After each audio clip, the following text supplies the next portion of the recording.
un réel plaisir de vous retrouver sur les antennes de Télé Africa. Mesdames, Messieurs, amis sportifs, bonsoir à tous, bienvenue encore une fois de plus dans votre émission Les As du Foot. Les As du Foot, vous le savez, c'est le décryptage de l'actualité du football, l'analyse, mais également aussi le débat.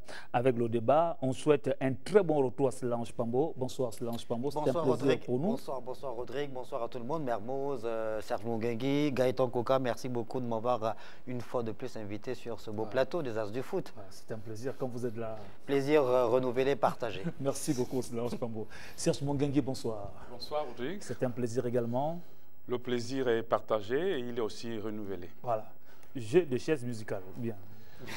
Tu te sens bien, vous vous sentez plus ou moins... Non, mais c'est vrai que il arrive qu'on puisse procéder à un turnover en ce qui concerne les positions. Et puis aujourd'hui, bon, on a pensé qu'il fallait que je sois en face.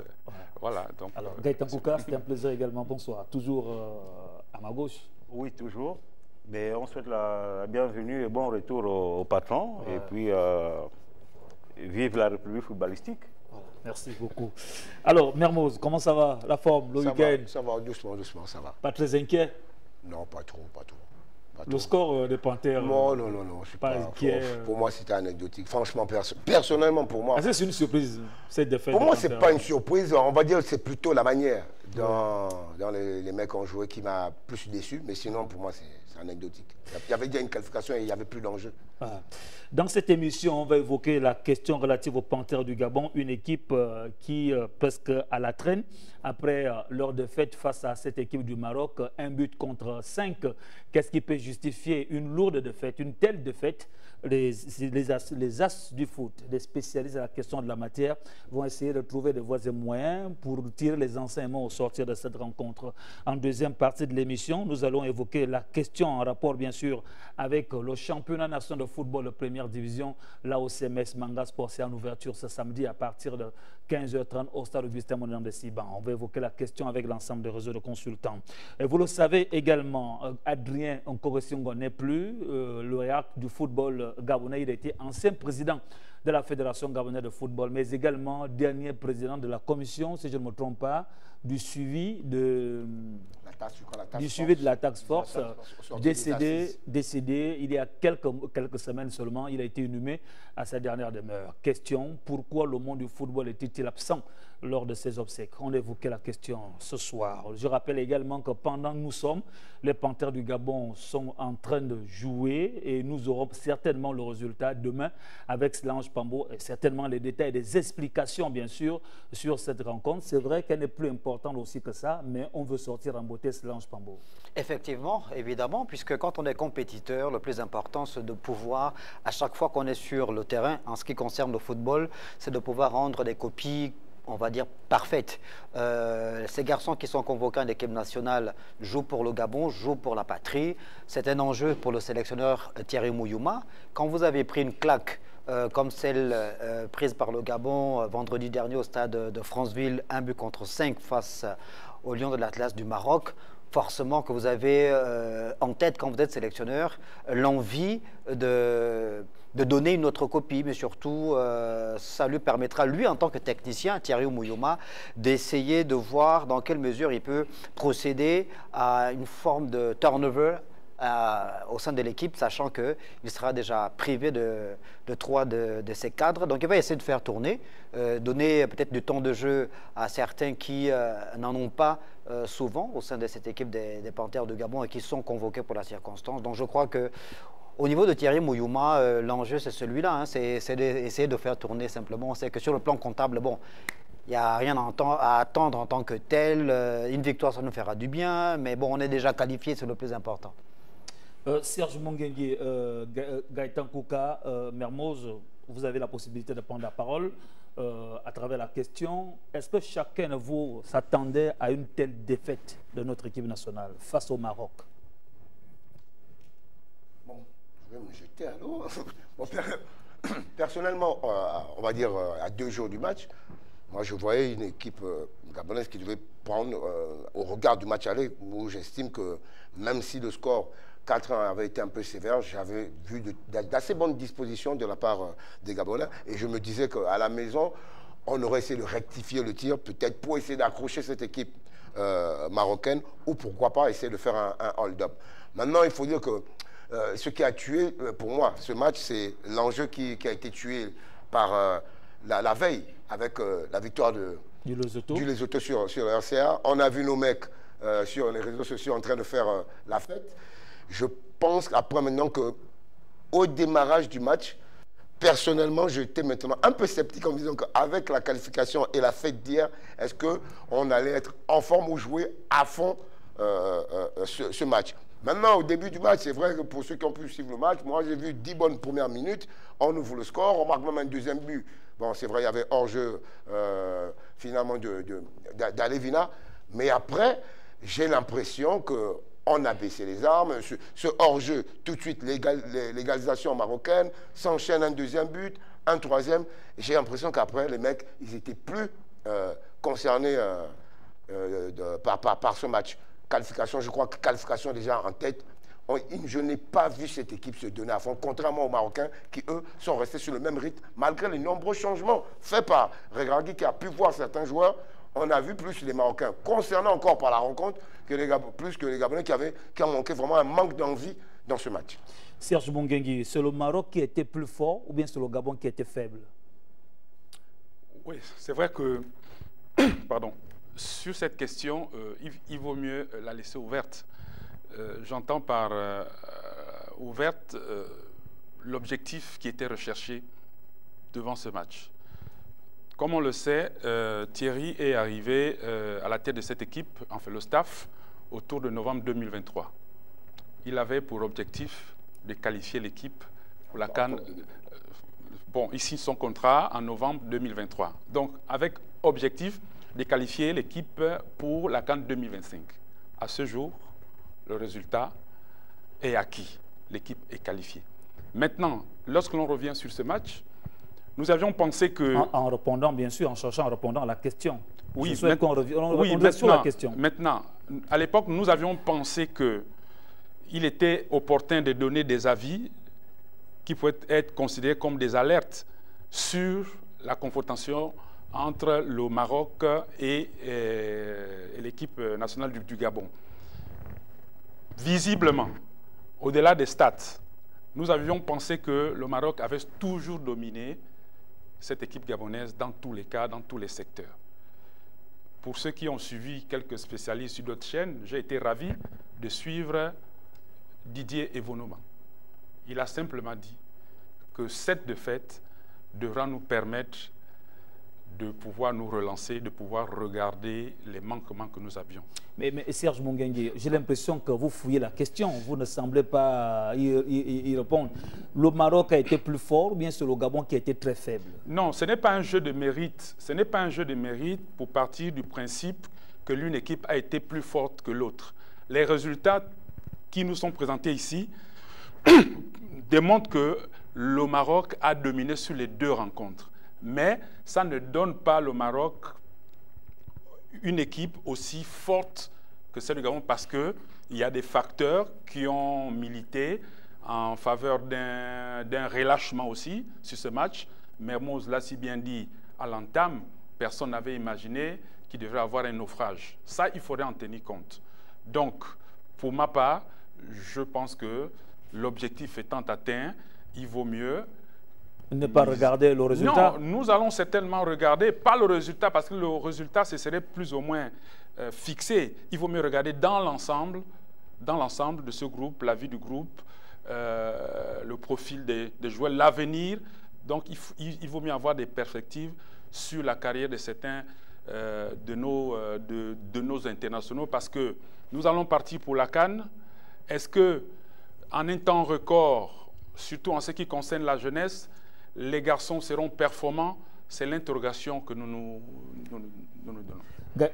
Gaëtan Kouka, quels sont les 3 enseignements que vous retenez au sortir de cette lourde défaite? 3 enseignements. Les enseignements sont même plus nombreux, bien, puisque vous parlez de 3 enseignements. Les plus importants, bien sûr. Bien, les plus importants, c'est la qualité de notre groupe. Quand je parle de qualité, c'est en termes de profondeur de banc de touche. Le plus important, c'est la qualité du management du peu de joueurs que nous avons justement pour pouvoir se projeter. La troisième difficulté ou la troisième problématique est justement liée à celle de l'objectif global qui est atteint. Et donc, après derrière, on devrait associer à cet objectif global des objectifs spécifiques qui sont nombreux.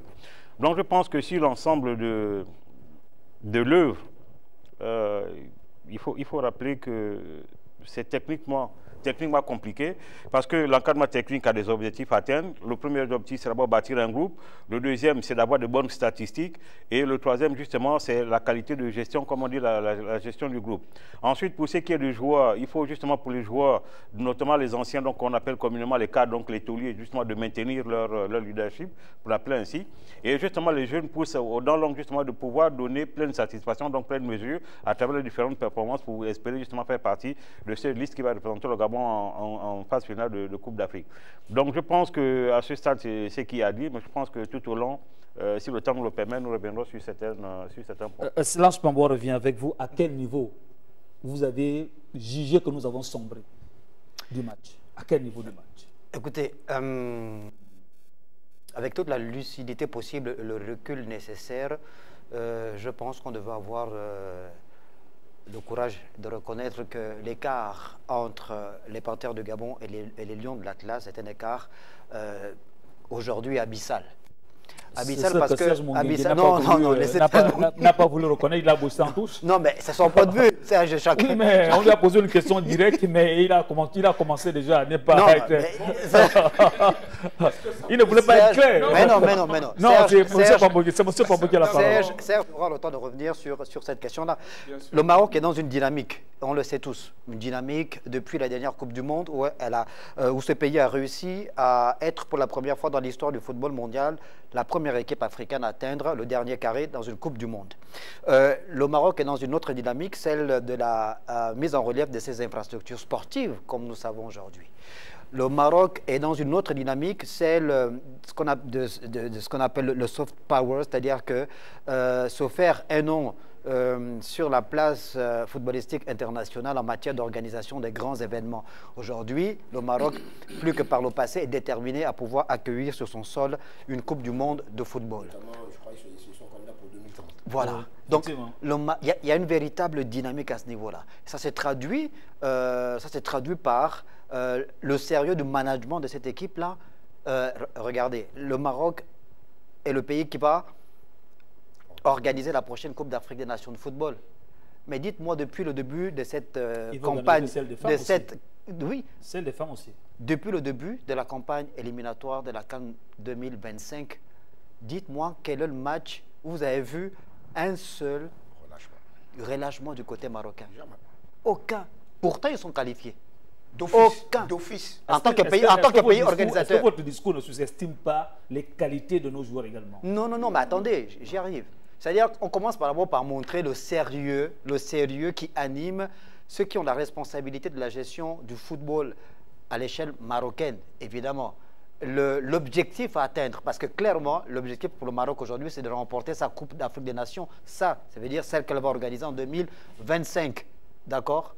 Donc, il y a cette dynamique, il y a cette envie qui se traduit par rapport à l'implication même de tout le groupe sous la houlette de Regragui.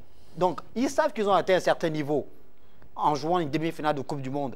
Ils savent désormais qu'ils ont un statut. Et en plus, ils savent qu'ils ont fait une mauvaise Coupe d'Afrique des Nations, la dernière. Donc, ils veulent se racheter. Donc, c'est pour ça qu'ils sont dans cette dynamique et ils sont très professionnels par rapport à leur implication dans la Coupe d'Afrique qu'ils vont organiser chez eux. Chez nous, c'est le contraire. On l'a dit et redit depuis plusieurs années sur ce plateau. Il ne faut pas voir le résultat de vendredi dernier pour pouvoir juger Mouyouma et ses garçons. Il faut regarder dans le rétroviseur. C'est la conséquence de tout ce que l'on vit depuis au moins 3 ou 4 ans. L'absence de championnat de haut niveau, le fait qu'on ait des joueurs de premier plan. Aucune dans la préparation de ces on ne joue pas les Coupes d'Afrique de club. On n'a pas de championnat. On a des joueurs les plus affirmés sur la scène internationale qui sont sur une pente descendante, comme Pierre-Emerick Aubameyang, comme Bruno Ekolemanga. Mario Lemina aujourd'hui, il est plus ou moins esselé. Kanga Guedor, plus ou moins en train de moyen, descendre parce qu'il est même plus titulaire en tant que tel. Et le reste de l'effectif de Panthères, c'est qui? Il joue dans quel club? Ils sont très jeunes. Ils sont jeunes. Ils sont dans des championnats exotiques. Ils ne sont parfois même pas titulaires. Donc, l'écart est abyssal entre le Maroc et le Gabon. En revenant sur ce qu'il disait, on évoque la question, bien sûr, de la qualité de nos joueurs face à l'équipe marocaine. Oui, bon, moi, c'est ce que j'avais appelé, avant ce match-là, qualité intrinsèque. Mais vous savez, l'objectif pour nous ici, lorsqu'on donne des avis, ce n'est pas tant pour critiquer, apporter une critique négative. Voici pourquoi je parlais d'alerte. Nous avions pensé depuis toujours qu'en valeur intrinsèque, cette équipe marocaine était au-dessus de la nôtre. Nous l'avons si bien dit sur ce plateau. Maintenant que nous avions le même constat au sortir du match, malgré les facteurs qui ont été relevés, que devons-nous faire pour pouvoir régler cette situation? Déjà, l'entraîneur l'a si bien dit, il faudrait bien redorer le blason ce soir. Mais moi, je me dis, si on parle de valeur intrinsèque, à partir du moment où nous avons quelques cadres qui ont été, disons, remis à la disposition des clubs, mais pour redorer le blason, il faut quand même avoir tous ces éléments, tous ces attributs. C'est mon avis. Parce que, imaginons un seul instant que ce soir, que cette équipe replonge à nouveau. Bon, indépendant du fait qu'elle soit qualifiée. C'est une crise profonde. Vous voyez, donc, pas du tout. Souvent, par expérience, lorsqu'il est admis que nous avons reçu une claque, la première responsabilité est donnée aux anciens. Parce que, on l'a si bien vu lors de la CAN en Côte d'Ivoire, Guinée équatoriale, Maroc. Tout de suite, les cadres sont revenus. Parce qu'il y avait un malaise sur le plan sportif, bien entendu sur le plan technique. Donc, ce soir, si nous partons du principe qu'il faille redonner le blason, moi, j'avais souhaité que toute l'équipe soit au complet pour soigner le moral. Parce que ce moral-là, non seulement il a bien et bien été attaqué au niveau des supporters, nous avons un stade comme celui de France dans lequel on ne perdait pratiquement plus. Aujourd'hui, c'est devenu une porte ouverte. On n'a jamais perdu plus si, de 5-0 oui, bon, voilà. Donc, vous voyez, avec tous ces petits éléments-là, c'est, à mon avis, ça reste complexe. Mermoz, je vais revenir avec vous sur les différents résultats enregistrés par le staff depuis l'arrivée du staff des Panthères du Gabon. Nous avons vu que nous avons joué les 7 premières minutes en fanfare. Est-ce qu'aujourd'hui, le staff, lorsque l'équipe marocaine a pris le dessus de la rencontre, le staff gabonais a été dans les capacités de résoudre l'équation en face? Kaitan Kouka. Bien, la question ne se pose pas au niveau du staff. Lorsque vous établissez... C'est le staff qui dirige l'équipe. Oui, c'est pourquoi je suis en train de vous répondre, justement par rapport au staff et par rapport aux joueurs. Je vais vous faire la démonstration qu'il ne s'agit pas ici du staff. Pourquoi? Vous avez cette équipe marocaine qui a plus de 2000 joueurs disséminés dans le monde entier, dans les plus grands championnats. 2000. Ça pose déjà une question non seulement de nombre, mais aussi de qualité. Ensuite, ça pose un problème crucial qui est celui de, du volume de jeu. Le Maroc a clairement fait étalage en excellent le jeu, donc après la 10e minute, comme disait M. Assélé, de ceux que nous n'avons pas pu suivre, nous n'avons pas suivi. Pourquoi? Parce que nous n'avons pas le niveau de ces gens-là. Vous pouvez prendre un véhicule qui partirait, qui est au compteur, qui part, quand il démarre, c'est de 0 à 10, c'est un qui part en 10 secondes de 0 à 100, et les mettre sur les starting blocks et avoir le même résultat, ce n'est pas possible. Il se pose ici une question de niveau. Et le niveau ici, ce n'est pas l'entraîneur. Pourquoi? Parce que l'entraîneur prend les joueurs qu'on met à sa disposition. Donc, nos joueurs sont dans des championnats pas aussi huppés sur le plan compétitif que ceux des Marocains. En termes de structuration, en termes d'organisation. Même l'histoire footballistique du Maroc démontre que nous n'avons rien à voir. Nous sommes encore, si vous voulez, à la maternelle. Prenons, comme M. Pambo l'a dit, prenons le temps de structurer, d'apprendre et de grandir. Si le staff, prenons une analogie, prenez l'entraîneur marocain, vous le mettez dans l'équipe du Gabon. Et vous prenez Mouyouma, vous le mettez dans l'équipe du Maroc. Vous verrez que le résultat serait quasiment identique. Pourquoi? Par la qualité. La gestion aussi. Hein. C'est ce que j'ai dit, par la qualité, et cette qualité inclut la gestion. Donc c'est une question de niveau. Et ce niveau part d'abord de la formation. Et c'est effectivement une question d'abord qui est globale, qui partirait de la formation avec un objectif, on s'est dit, sur une décennie, Voilà l'objectif que nous voulons atteindre. Puisque vous parlez du Maroc. Ce Maroc a plus de 8 joueurs qui sortent fraîchement des Jeux Olympiques. Oui. Ça veut dire qu'il y a une formation qui est en train de prendre le relais, contrairement à ce qui est là. Au Gabon, je vous mets au défi. Citez-moi 5 joueurs qui sortent de la formation des 5-10 dernières années. Il n'y en a pas. Mais on vous donne la parole. Non, pour enchérir. Je vous donne la parole à Mermoz. Juste pour enchérir, en fait. Lors de sa prise de fonction, le sélectionneur l'avait bel et bien signifié que l'équipe étant à remodeler, il lui fallait assez de temps. Il l'avait bien dit. Or, aujourd'hui, on peut lui donner raison. Oui. Même si on part du principe que c'est lui qui choisit les joueurs. Mais il choisit les joueurs dans quel panier? Vous voyez, dans ce qu'il a sous la main. Dans ce qu'il a sous la main. S'il trouve un joueur en 15e division en Russie, il le prend. S'il trouve un joueur en 8e division en Belgique, il le prend. En faisant le rapport avec les locaux et puis voilà. Il prendra toujours le meilleur. D'abord, revenir sur les stats et les différents résultats de Mouyouma. Non, Mouyouma, c'est 12 matchs, 5 victoires, 3 nuls et 4 défaites. Là, on globalise avec... 12 matchs. 12 matchs, avec les matchs amicaux. Oui. L'ensemble des matchs. Tous les matchs joués par Mouyouma. C'est 12 matchs. Depuis sa prise de fonction. 12 matchs, 5 victoires, 3 nuls, 4 défaites. Le téléphone relatif. Combien de victoires?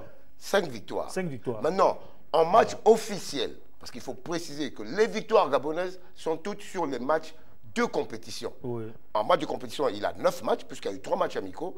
Le 1-1 contre la Guinée, le 3-0 perdu face au Sénégal et le 1-1 face au Congo. Donc, il y a 9 matchs officiels de compétition. Et là, il a 5 victoires sur 9 matchs. 1 nul et 3 défaites. Et je tiens à préciser que ces plus lourdes défaites ne sont que contre des cadors. Même si on prend le match amical, on a affronté le Sénégal, un cador, on a affronté la Côte d'Ivoire qui nous bat. Le préciser que d'un but à 0. Mais c'est une défaite. Oui, oui. Ça reste une défaite. Oui, et après, les cartons, on le prend aussi avec le costaud qu'est le Maroc. Deux clean sheets et 2 clean sheets contre des équipes qu'on va dire très basses. RDC, le RCA 2-0 et le 2-0 donné au match retour aux Lesotho.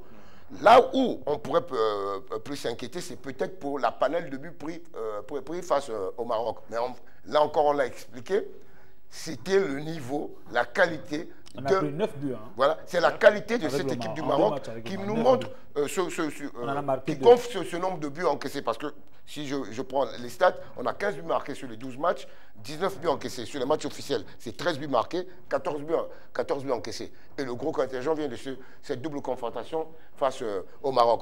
Mais contre les équipes de notre niveau, pour l'instant, on va dire que Mouyouma tient quand même la barre. Je dis bien contre les équipes. Kenya, Namibie. Voilà. Kenya, on l'a vu contre le Kenya, le Burundi, le Lesotho et la République centrafricaine. Donc, clairement, selon les statistiques. Donc, statistiquement, et quand on essaie. Donc, je voulais dire que statistiquement, et quand on essaie de relativiser les choses, moi, je trouve que pour l'instant, Mouyouma, il tient avec son niveau, avec l'équipe qu'il a.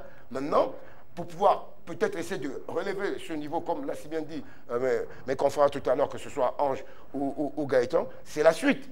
C'est la prochaine de cette suite, c'est-à-dire ce championnat qui devrait démarrer pour qu'on puisse reprendre un peu notre football, je veux parler de la gestion de football, en main, pour pouvoir redonner une certaine qualité à cette équipe nationale. Même Mouyouma, quand il parle de redorer le blason, pour vite terminer avec cela, pour le match de ce soir, c'est vrai, quand on prend une claque, on voudrait bien finir. Mais je dis bien qu'il n'y a pas d'enjeu.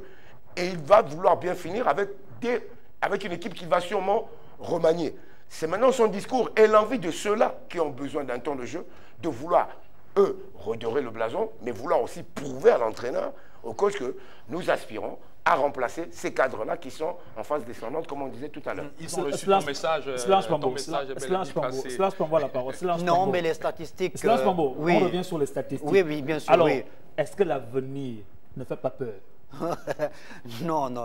On ne va pas être alarmiste. Non, je pose est-ce que l'avenir... Ça veut dire que si on arrive en Coupe d'Afrique Nation de football, il faudrait que tous les Gabonais aillent à l'église pour prier pour qu'on aille au Kenya, la Namibie, les petites équipes, sachant très bien que si on met 2 ou 3 cadors dans notre poule, c'est terminé. Non. On va pas... Non. On a expliqué, il y a des paramètres qui peuvent justifier le fait que le Gabon et pris la tasse, on va le dire, face au Maroc lors de ces deux matchs-là.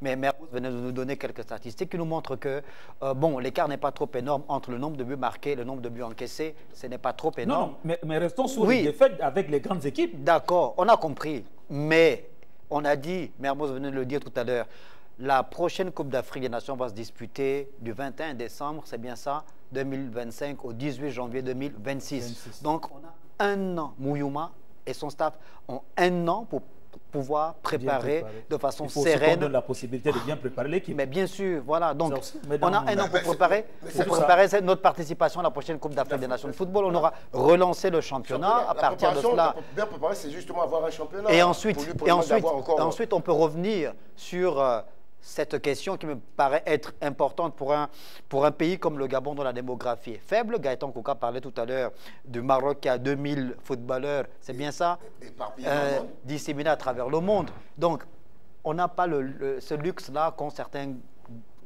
pays africains comme le Maroc, comme le Nigeria, comme la Côte d'Ivoire, le Cameroun et le Ghana. Par exemple. Slange Pambo, qu'est-ce qui faisait en sorte aujourd'hui, qu'est-ce qui faisait en sorte, il y a quelques années, que le Gabon arrivait à rivaliser au Gabon? Non, on a déjà dit. Malgré cette... parce que si vous revenez à chaque fois 2 millions de joueurs, 6 millions de joueurs, ça veut dire que si on parle de jouer avec le cadre, ça va toujours causer des problèmes. Rodrigue, vous revenez avec toujours, vous dites, il y a quelques années, on avait un championnat. Il y a quelques années, on avait un championnat. 2012, nous jouons une canne. Est-ce que vous pensez que ce championnat qui va débuter là, Thierry Mouyouma peut convoquer un joueur dans ce championnat? Un joueur peut sortir du lot là? Mais bien sûr. Pourquoi pas? Si le championnat est régulier, moi je dis bien que si le championnat est dans un bon rythme, il est régulier. La réalité, c'est que n'oublions pas que la CAN, elle est dans un an. Donc, elle est à cheval sur 2 saisons. Oui. On a 7 saisons qui sera passée. Oui. On aura une autre qui aura normalement commencé si nous reprenons la bonne gestion de notre football. Voilà pourquoi je dis il y a encore matière à pouvoir dire que Mouyouma puisse quand même... Mais je vais terminer sur la profondeur de banc dont a parlé Gaëtan Kouka tout à l'heure. Parce qu'il ne faut pas qu'on essaie d'esquiver cette réalité-là aussi. Voilà. La profondeur de banc. On n'a pas un banc assez riche en termes de joueurs de qualité. Bon, mais qu'est-ce qui produit cette qualité de banc? Mais non, mais on a des joueurs en ce moment dans le monde quelque part, hein, géographiquement, vous savez où les trouver, qui sont de très bons. Bien sûr, Boupenza, Poko, Non Ibrahim. Il ne faudrait plus qu'on en revienne. Non, mais pourquoi? Le coach a déjà évoqué cette question. C'est les questions. C'est les joueurs qui sont mis à l'écart pour indiscipline. Mais c'est les joueurs eux-mêmes font amende honorable, se remettent en cause, demandent pardon. Pourquoi vous voulez les sacrifier? Pourquoi vous voulez qu'on insiste alors qu'on a des joueurs de qualité s'ils demandent pardon à la patrie, au peuple, et qu'ils se disent prêts à porter à nouveau les couleurs de l'équipe nationale? Il faudrait mettre de l'eau au regard de la situation de notre équipe nationale, de l'eau dans le vin, pour faire revenir l'ensemble des joueurs ou pas?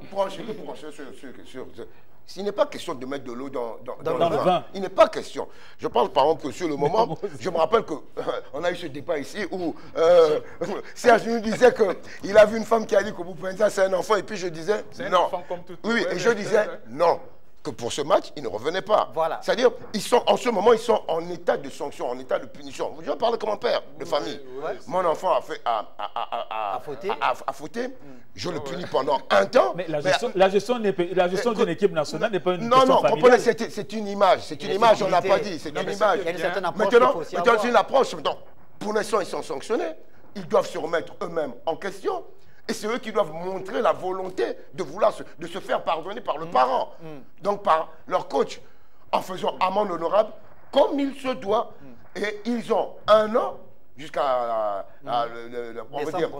décembre prochain, quand Mouyouma fera sa liste de 23, ils ont un an. Non seulement footballistiquement, on va prouver qu'ils sont encore au niveau, parce que ce n'est pas tout devenu demander pardon. Il faut que Boupenza nous montre qu'il est redevenu sérieux dans son football parce qu'il a plus brillé en extra-sportif comme sportif. Donc, il faut d'abord qu'il brille avec son Rapide de Bucarest en Roumanie, que Poko nous retrouve quand même un bon club et une vraie situation de club pour pouvoir aussi faire après amende honorable et être convocable. Le problème, ce n'est pas que Mouima les a bannis de l'équipe. Non, ils sont pour l'instant. Ils sont pour l'instant en sanction. Voilà. Ils doivent faire amende honorable, mais tout en faisant amende honorable, ils doivent se remettre en question et penser à leur carrière au-delà de leurs problèmes avec le coach. Ils ont leur carrière aussi à gérer pour pouvoir être convocables. Est-ce que vous estimez que ces joueurs, leur absence a été ressentie?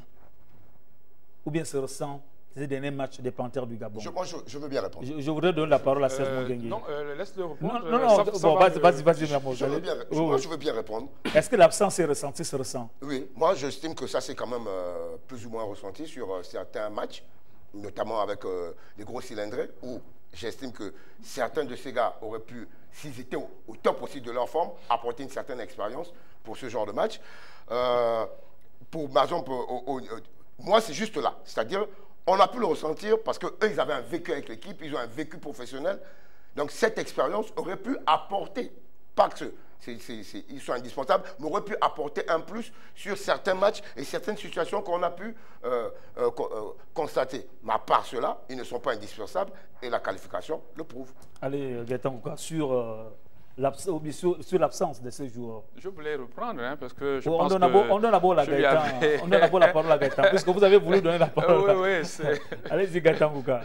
Est-ce qu'on ressent, est-ce qu'il y a une nécessité, en toute objectivité, lorsqu'on constate le déroulement de notre équipe nationale, la prestation, la nécessité de faire revenir, de faire de table rase, que Thierry Mouima ou bien le staff pardonne ses joueurs pour dire on repart? La nécessité d'avoir tout le monde dans un groupe est toujours importante. Mais au-delà de cette nécessité, il y a aussi la nécessité de respecter les règles qui régissent le vivre ensemble. Ouais. Donc, je l'ai dit quelque part, il ne s'agit pas ici de faire un procès à la valeur, donc à la qualité des joueurs. Il s'agit ici de faire un procès au comportement des individus dans un groupe. Donc, si les gens arrivent à s'amender et si après derrière, l'entraîneur estime sur les critères qui sont les siens, donc qui sont connus de tous, qu'il devrait les reconvoquer, il n'y a aucun problème. Ne donnons pas à chaque fois l'impression que Thierry Mouima aura blacklisté un certain nombre de joueurs. Non, ce n'est pas de ça dont il est question. Pourquoi? Il a dit, lors de sa prise de fonction, il a dit il a deux principales missions. La première est portée sur la discipline, la deuxième est portée sur le projet de jeu. Et il a fait le tout pour discuter avec tout le monde. Donc, ceux qui rentrent dans ce cadre-là, il n'y a pas de raison qu'ils ne puissent pas le convoquer. Maintenant, nous avons des enfants qui sont mal comportés, notamment à Rombo-Penza. À Charles, pour lui, on a indiqué les voies par lesquelles il devrait justement faire amende honorable. Donc, libre à lui. Thierry Mouima, en tant que patriote, est parfaitement conscient que cette nécessité, cette responsabilité de tous. Et que malheureusement pour lui, en tant que père de famille, lorsqu'un enfant qui se comporte mal, on est bien obligé de le mettre à l'écart parce qu'il s'agit ici de préserver le groupe au détriment d'un individu. Donc c'est de ça dont il est question et d'une autre chose. Parce que dans cette histoire, comme le disait si bien Ange, il ne faut pas oublier qu'il a un gros chantier, Mouima. On lui donne une exigence, de qualifier l'équipe aux différentes compétitions internationales. Première qualification, il a réussi à le faire tant bien que mal. Mais en même temps, on parlait bien de ces joueurs qui sont en phase descendante, nos cadres. Donc lui, en plus, sans championnat, sans de la matière, c'est-à-dire sans un véritable panel de choix, il doit s'atteler encore à essayer de trouver. Et il y a la Coupe du Monde. Voilà. Il doit la Coupe du Monde aussi. Voilà. Est-ce que c'est même pas un cadeau empoisonné aussi Non, attendez. Il doit s'atteler. Il doit s'atteler à reconstruire, à refaire une équipe, à essayer de trouver une équipe encore fiable qui pourrait tenir sur les 1 an et demi en attendant de voir encore plus large. Je me suis amusé un peu, puisqu'on parlait de ce secteur avec le nombre de buts encaissés face aux Marocains, qui est l'arbre qui cache la forêt de comment se comporte plus ou moins cette défense. Moi, si je m'arrête rien que pour ce match, c'est vrai que pour moi, je reste convaincu que les mecs n'étaient pas concentrés à 100%. J'ai retenu une chose. Les 3 premiers buts marocains, 3 coups de pied arrêtés. Les 3 coups de pied arrêtés. Il y a eu certes les erreurs du gardien qui avait du mal sur ses sorties aériennes, mais il y a eu le comportement aussi de la défense qui, sur les 3 coups de pied arrêtés, je ne comprenais pas pourquoi, à chaque fois que le corner était tiré, les joueurs qui étaient soi-disant se placer aux 2 poteaux, tout de suite dézonaient. Et remarquez comment sont venus les buts. Les buts sont venus par ces dézonages des deux côtés. Il y a le petit Ecomier qui, lui, pour moi encore, a encore en manque de repères réellement avec l'équipe nationale, parce que j'ai l'impression que lui, il a tendance à très dézonner, à toujours venir couler sans la défense centrale et laisse souvent un boulevard derrière son dos.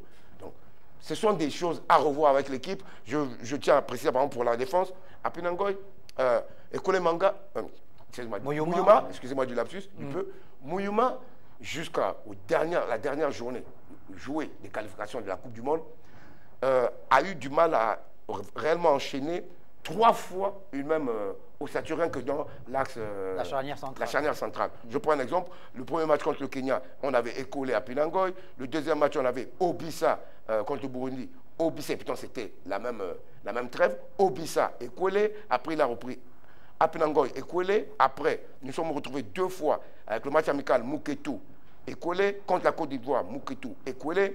Et le dernier match, il avait fait un système à 3 contre la Gambie. Le 3-2, il avait fait un système à 3 avec Mouketou, Ekole, Apinangoy. Et comme piston, Sambisa et le petit Ekomier. Il n'y a que depuis, et c'est là où je vois qu'il essaie de vouloir maintenant commencer à vraiment faire une équipe, il n'y a que depuis le début des éliminatoires de la CAN, donc sur les 3 mois que se sont joués ces 6 matchs des éliminatoires de la CAN, qu'il a utilisé pratiquement la même défense à quelques joueurs près. C'est-à-dire on a toujours eu un frère Oyono, que ce soit Anthony ou Jérémy, excusez-moi du peu, peut-être certains vont trouver ça rigolo, mais moi, quand on met Anthony ou Jérémy, ils sont tellement jumeaux que j'ai l'impression que c'est le même qui joue. Ils sont dans le même style, donc il n'y a pas de problème. Mais il a utilisé que Mouketou et Apinangoy pendant tous les 5 matchs de la CAN. Et l'autre côté, c'est toujours Ekomier qui était là, sauf quand Ekomier n'était pas là. Et j'ai dit, voilà notre autre problème sur le côté gauche.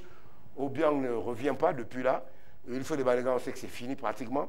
Donc il a tendance à utiliser le jeune Ulrimbula, qui pour moi est plus un défenseur central, a un profil à la Ekole Manga, s'il est bien suivi, qu'il tente de pallier l'absence d'Ekomier quand Ekomier est blessé. Alors, dernière question sur ce sujet. Est-ce qu'il y a des joueurs, il y a des pentes positives quand même, il faut relever, qui vous ont intéressé d'abord sur ce match de Franceville avec cette défaite?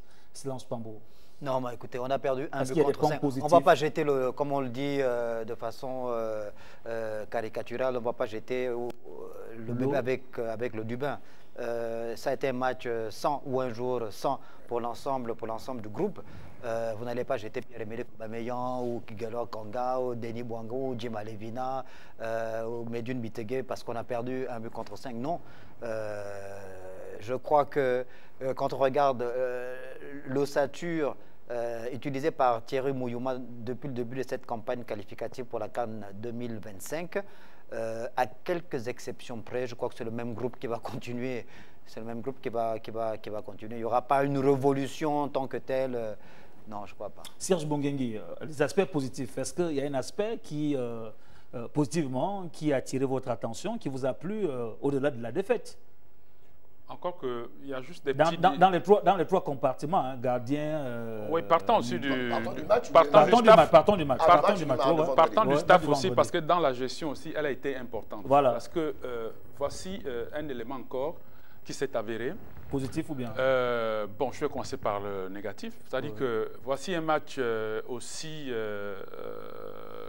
bon, pas capital, mais un match qui se joue dans un cadre un peu plus relâché. L'équipe est menée 3-1 et nous allons pratiquement sortir de certains ténors. Ça, je n'ai pas compris, pour prendre appui sur la jeunesse. Et l'équipe vire. Ça, c'est un élément négatif, toujours dans la gestion. Maintenant, sur le plan positif, en dehors des 10 premières minutes, à mon avis, tout a été négatif.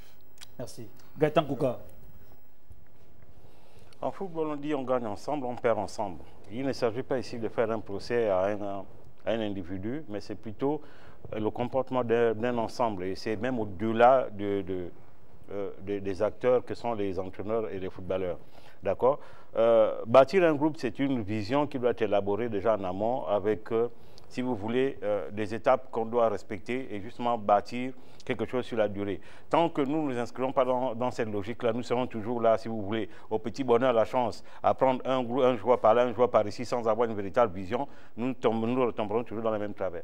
Moi, maintenant, si vous parlez d'aspect positif ou négatif par rapport à ce match, contrairement à Serge, et là aussi je ne suis pas d'accord, ce n'est pas une gestion négative pour ma part, ce qu'a fait Muyuma lors de ce match.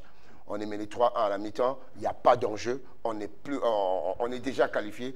Je comprends qu'ils puissent faire entrer des jeunes, même si c'est un match contre le Maroc, il fait rentrer des jeunes, ça lui permet déjà de leur donner du temps de jeu, de commencer à les voir. Il n'y a plus d'enjeu. Vous laissez Pierre-Emerick, vous laissez Kone Manga, vous laissez aller Vina contre le Maroc pour leur demander de jouer à fond. Je tiens à rappeler qu'il y a un trop plein de matchs. Les joueurs se plaignent du trop plein de matchs, rien qu'avec leur club. Il n'y a plus d'enjeu.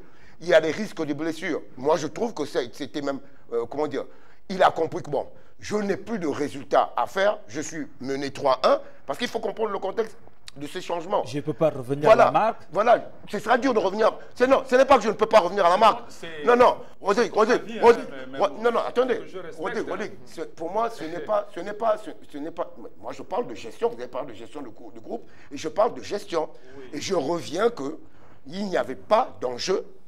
Il y a des risques de blessures inutiles, je dis bien inutiles. Si c'était un match où la qualification, c'était le dernier match, c'était la qualification, les gars se seraient cassés le pied et on se serait qualifié, on aurait compris pourquoi. Merci. Moi, je trouve que c'était... Non, personnel, à Franceville, je ne vais pas être humilié. Je remets la responsabilité sur les cadres. Vous avez parlé, s'il vous plaît. Moi, je répète, il n'y avait pas d'enjeu. Même si on a Franceville, on est mené 3-1. Je ne vais pas me prendre la tête. Je veux voir d'autres joueurs. Et il va profiter, je vous dis même, pour le match contre la RCA. Voilà pourquoi il a dit à certains cadres, vous pouvez rentrer. Il va s'appuyer sur ce qu'il a et il va leur donner un discours comment, gars, on a pris 5-1. À vous la responsabilité aussi de montrer ce que vous valez. Merci. Parce que eux, ce sera plus relâché pour eux, les jeunes, de jouer aujourd'hui contre la RCA. Merci beaucoup, Serge Monguengue. Merci, Mermoz. On va aborder la deuxième thématique de cette émission, championnat national de football de première division, avec le soutien de la régie. On va regarder le programme de la première journée qui nous attend en affiche. On va voir le centre Mbéry sportif qui va jouer face à la formation de Manga Sport. Sur ce sujet, on ne mettra pas du temps parce que c'est juste pour d'abord essayer de voir d'annoncer le programme qui va être fait et le programme de la DINAF qui a une conférence de presse.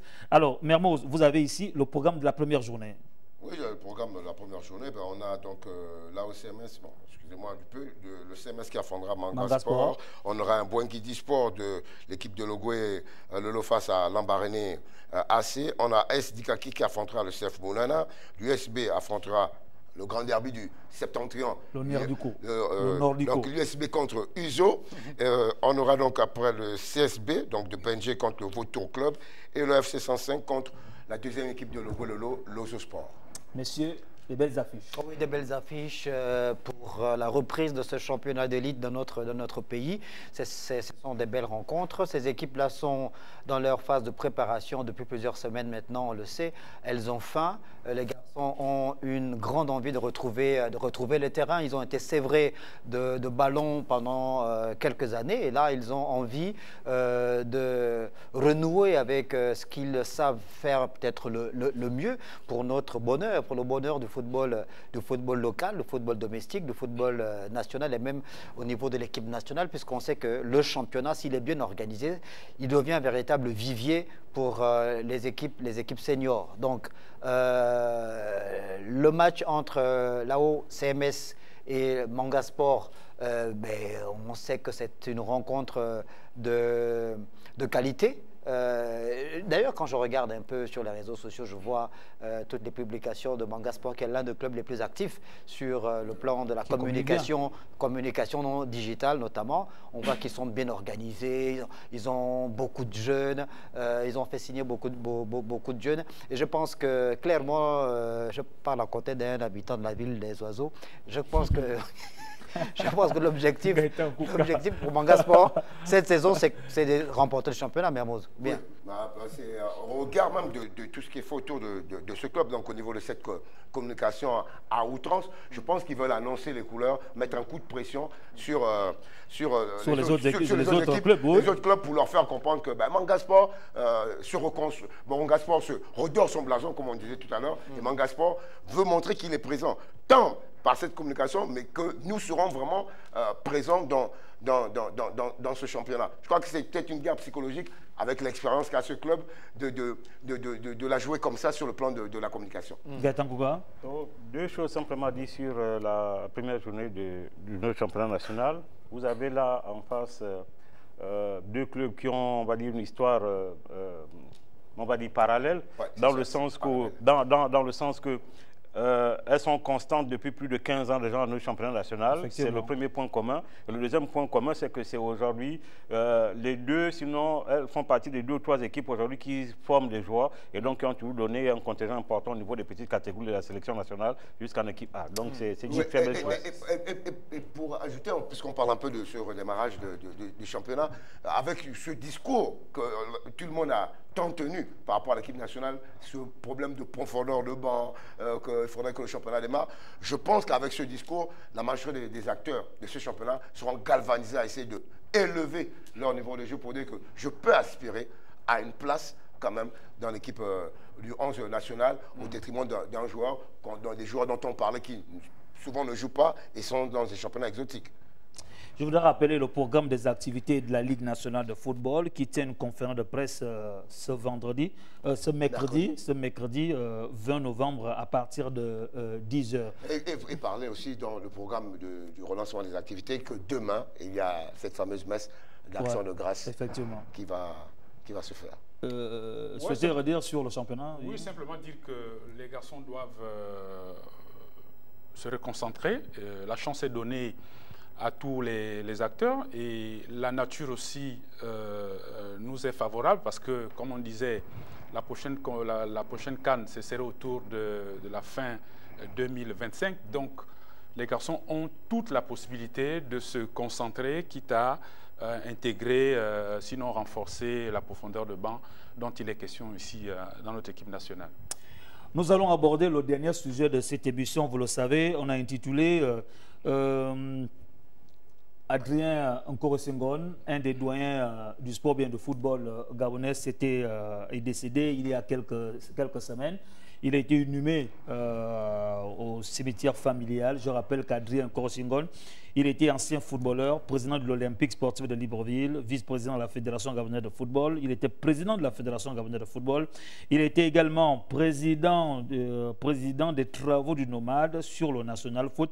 Il meurt là, président du comité de suivi des travaux du nomade, c'est-à-dire du comité de sur la taxe force, sur les assises. Alors, un fait marquant quand même, lors de ces obsèques, aucune mouche, aucune personne, aucune présence, au-delà de la présence du chef de l'État qui était sur les lieux, aucune personne du monde du sport, le football en particulier.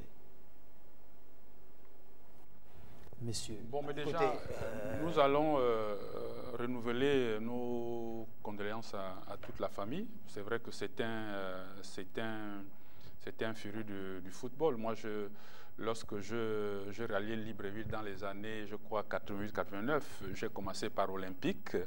Vous étiez où? Nous nous entraînions à l'époque là où, proche la mairie actuelle du 6e arrondissement. Non, je revenais de Tchibanga, en fait. Voilà, je voulais bien la précision.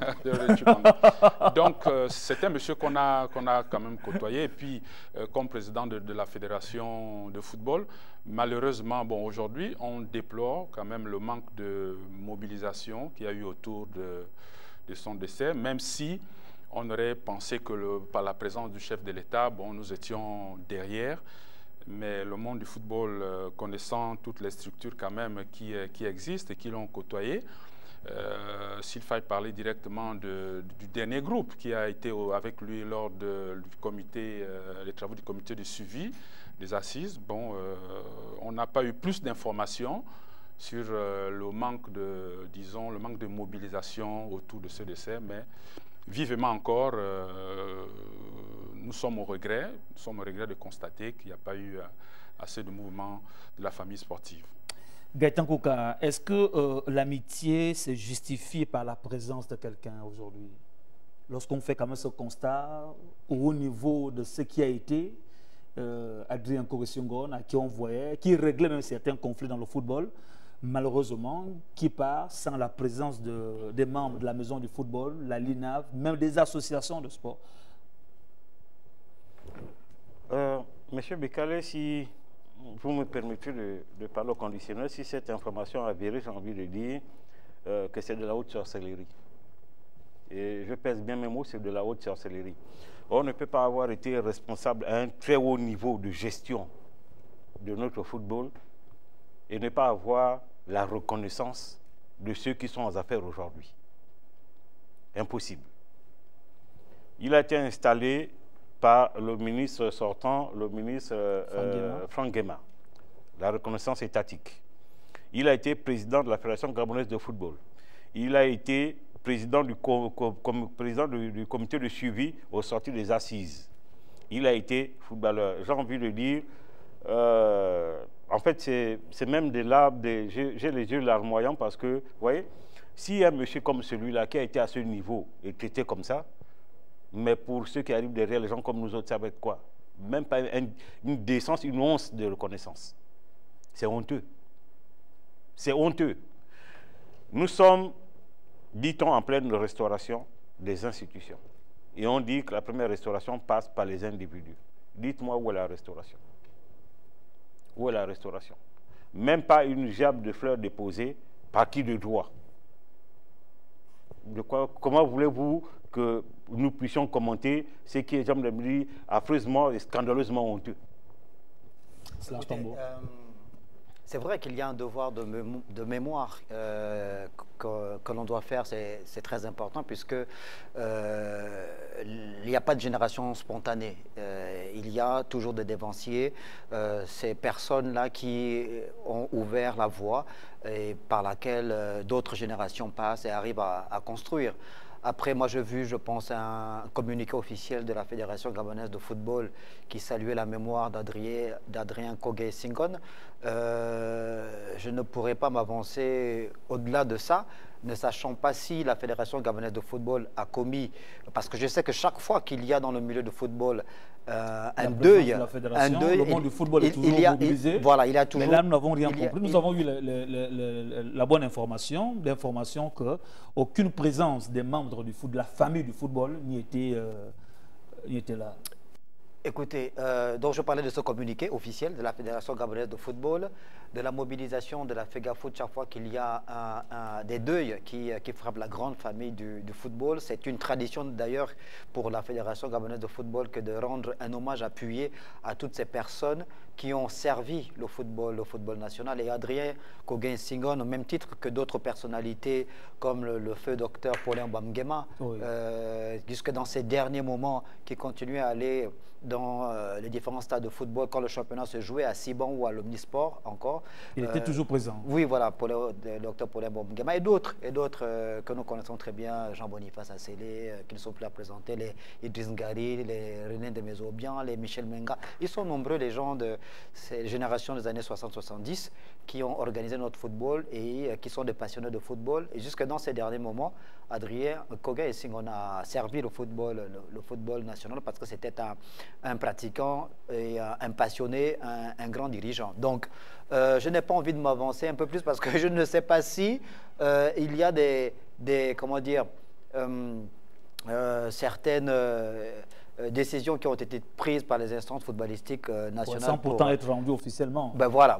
Donc, mieux vaut ne pas... on met quand même l'actualité parce que la famille, bon, pas forcément la famille, certains proches, et vu la non-présence du monde du football. Oui, mais c'est pour ça justement, nous on fait un métier, on est journaliste et on a le recul nécessaire qui nous permet de ne pas donner de la suite à ce qu'on appelle la commune renommée, en français soutenue, en fait c'est le Congossa. Voilà. Donc nous, on ne se lance pas dans ce genre de choses, donc je préfère ne pas alimenter davantage... la polémique. Pas de polémique. Des ragots. Voilà. Merci beaucoup. On va marquer une pause pour revenir à la toute première rubrique de cette émission. Ça cartonne.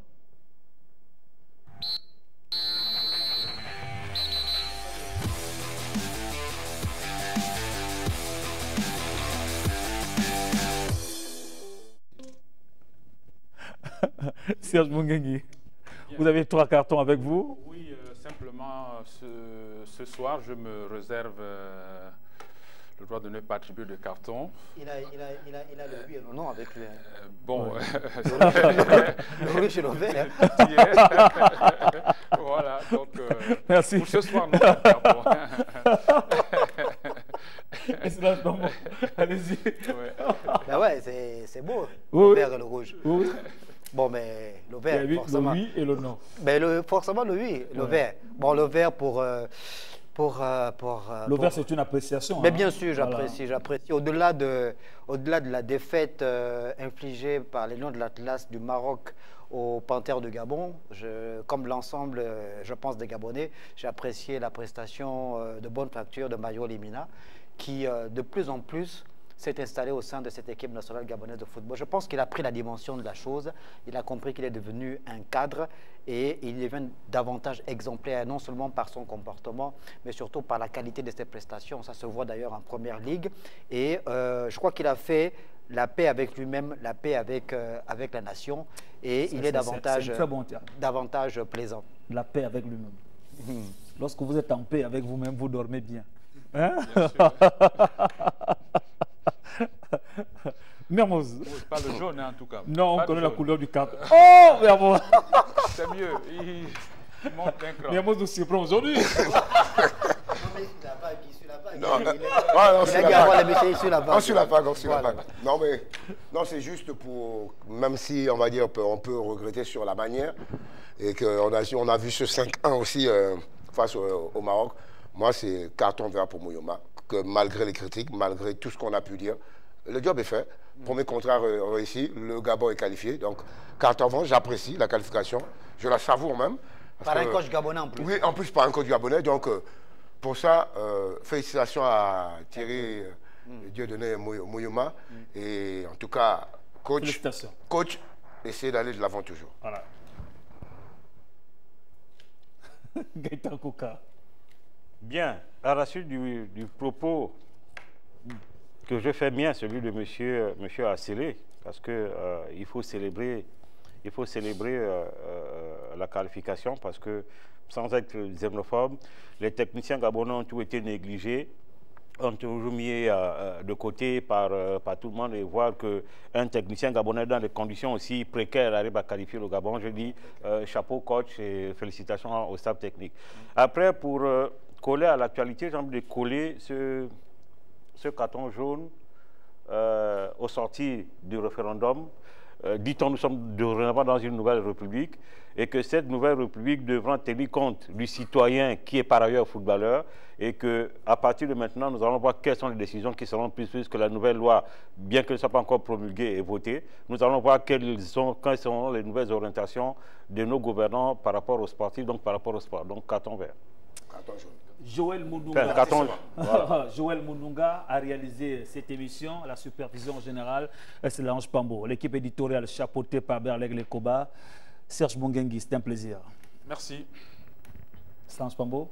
Merci beaucoup. Ce fut un plaisir. Merci. Et bon retour encore. Merci, Président. Merci. Merci. Non. Moses, merci également. Gaëtan Kouka, merci. Merci à vous. Rendez-vous lundi prochain avec le même plaisir. Portez-vous comme un ballon de foot, toujours en mouvement.